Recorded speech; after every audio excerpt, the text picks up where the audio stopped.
భక్తుడైన యోగు చూచితివా, ఎంత ప్రార్థనాపరుడో, ఎంత నీతిమంతుడో, ఎంత భక్తిపరుడో, యథార్థవంతుడో నీకు తెలుసా అంటే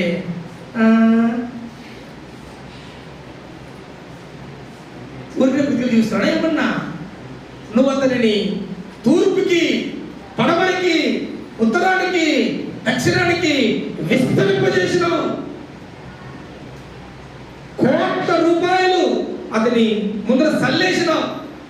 పశువులు, పనివాళ్ళు, పనికెత్తలు, కుమారులు, కుమార్తెలు విస్తరింపజేసినావు. అందు కాబట్టి దేవుడా దేవుడా దేవుడు అంటున్నాడు.